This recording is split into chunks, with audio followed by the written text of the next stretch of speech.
కూడా మళ్ళీ ప్రజల సొమ్మే. అవును సార్. ఎందుకంటే ప్రజల సొమ్ము అప్పనంగా రావడం కానీ, ప్రజల సొమ్ముని దోచేయడం ఎలాగో తెలిసినటువంటి దొంగలు ఈ జగన్మోహన్ రెడ్డి గారి బ్యాచ్ శిష్యుల్లో కూడా. అంటే ఒక రకంగా చెప్పాలంటే సార్, ఈ దోచేసినటువంటి ఈ డబ్బుతో బయట ట్రీట్మెంట్లు చేయించుకోకుండా వీళ్ళేదో దీర్ఘకాలిక రోగుల్లాగా జైలుకి వెళ్ళిన తర్వాత ట్రీట్మెంట్లు చేయించుకోవడం. అంటే ఒక్కొక్కరు ఒక్కొక్క షాక్ చెప్పడం. అంటే మనం చూస్తుంటాం సార్, చిన్నప్పుడు చిన్నపిల్ల చైల్డ్హుడ్ లో చూస్తుంటాం, చిన్నపిల్లల క్లాస్ ఎగ్గొట్టడం కోసం ఏదో ఒక షాక్ చెప్పి ఒక పిల్లాడు లేసాడంటే నేను సార్ అర్జెంట్ నేను వెళ్ళిపోవాలనేసి ఒక పిల్లాడు లేస్తే మిగతా వాళ్ళందరూ కూడా ఏదో ఒక షాక్ చెప్పి వాడు వెనకాల వెళ్ళిపోవడానికి చూస్తూ ఉంటారు. అలాగా ఆ మైండ్ సెట్ అవలంబిస్తూ ఈ రోజు ఈ నిందితులైనటువంటి వ్యక్తులు ఆ ట్రీట్మెంట్ల కోసం రోజుకొక వంకతో ఆరోగ్య సమస్యతో బయటకు వచ్చేద్దాం అనేసి వీళ్ళు అనుకోవడం కావచ్చు సార్. మళ్ళీ బయట ఏదో ఉద్ధరించేసినట్టు, లేకపోతే బయట వీళ్ళు ఏదో విపరీతమైనటువంటి దైవ సంబోధకుల్లాగా దైవ భక్తుల్లాగా వీళ్ళు మాల ధరించి ధరిస్తానని చెప్పడం. అంటే పాపాలు చేసినప్పుడు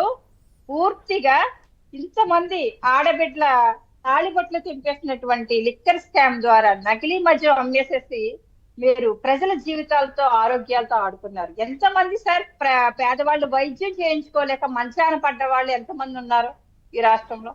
అంటే గత ప్రభుత్వంలో వీళ్ళు చేసినటువంటి లిక్కర్ స్కామ్ లో వీళ్ళు డబ్బులు దోచేసినటువంటి ఈ వ్యక్తులే జైలుకి వెళ్ళి మేము వీళ్ళు ఖరీదైనటువంటి కార్పొరేట్ హాస్పిటల్లో చికిత్సలు చేయించుకోవడానికి వీళ్ళు పర్మిషన్ అడుగుతూ ఉన్నారు. కానీ పేదవాళ్ళకి అలా ఉండదు కదా సార్. చిన్న చిన్న నేరాలు చేసినటువంటి నేరస్తులు కూడా ఈ రోజు జైల్లో మగ్గిపోతూ కనీసం సరైనటువంటి అక్కడ వైద్య సదుపాయాలు కూడా సౌకర్యం అందదు, సరైనటువంటి ట్రీట్మెంట్ అందదు. కానీ ప్రజల సొమ్ము దోసేసేసి ప్రజల డబ్బుతో వీళ్ళు బయటంతా జలసాలు విలాసాలు ఆస్తులు కూడా పెట్టుకొని వీళ్ళ ఫ్యామిలీని సెక్యూర్ గా పెట్టుకొని వీళ్ళు జైలుకి వెళ్ళిన తర్వాత కూడా అక్కడి నుంచి మళ్ళీ వీళ్ళకు వెలుసుబాటు ఉన్నటువంటి ప్లేసెస్ కి పర్మిషన్ అడగడం కానీ, అక్కడ ఖరీదైనటువంటి హాస్పిటల్లో ట్రీట్మెంట్లు కడగడం, అంటే వీళ్ళు విలాసవంతమైన జీవితం, అంటే వీళ్ళకి జన్మలో ఎప్పుడూ కూడా మానవ పరివర్తన అంటారు కదా సార్, అదైతే మాత్రం వైసీపీ నాయకుల్లో కించెత్తు కూడా కనిపించట్లేదు. ఈ 48 మంది దొంగల్లో ఇంత కూడా కనిపించట్లేదు.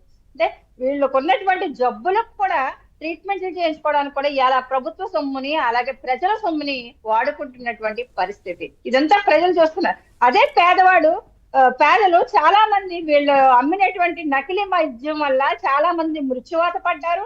ఆ తర్వాత చాలా మంది మంచాన పడ్డారు. ఇవాళ ఆడబిడ్ల ఒక తాడిబొట్లు చెరిపేసినటువంటి ఘన చరిత్ర ఏదన్నా ఉంది అంటే గత వైఎస్ఆర్సీపీ పార్టీది, గత వైఎస్ఆర్సీపీ ప్రభుత్వాన్ని సార్. కానీ దీంట్లో ఇంత కూడా కించిత్ కూడా పశ్చాత్తాపం లేకుండా ఇప్పటికీ కూడా ఈ దోషులు ఎవరైతే ఉన్నారో, ఈ నిందితులు ఎవరైతే ఉన్నారో వాళ్ళకి సరైనటువంటి శిక్షలు పడే తీరిక అధికారులు ముందుకు వెళ్తూ ఉంటే వీళ్ళు తప్పించుకునేటువంటి, అంటే పందుకొక్కలు మార్గాన్ని వెతుక్కుంటాయి కదా సార్, ఏ రకంగా దొలిచేసేసి పాడు చేసేయడం తర్వాత వాటిని సేఫ్ ప్లేస్ కోసం మళ్ళీ వెతుక్కుంటూ ఉంటాయి. అలాగా ఈ యొక్క వైసీపీ నాయకుల తీరుందని మాత్రం ఖచ్చితంగా చెప్పగలను సార్. ఎందుకంటే నిందితులు అన్నటువంటి వ్యక్తులకు కానీ, నేరాలు చేసినటువంటి వ్యక్తులకు కానీ, ఆర్థికంగా బలమైనటువంటి వ్యక్తులకి ఒక న్యాయం, అలాగే పేదవాళ్ళుగా మగ్గిపోతున్నటువంటి చిన్న చిన్న నేరాలు చేసినటువంటి ఆ ఖైదీలకు ఒక న్యాయం అనేది మాత్రం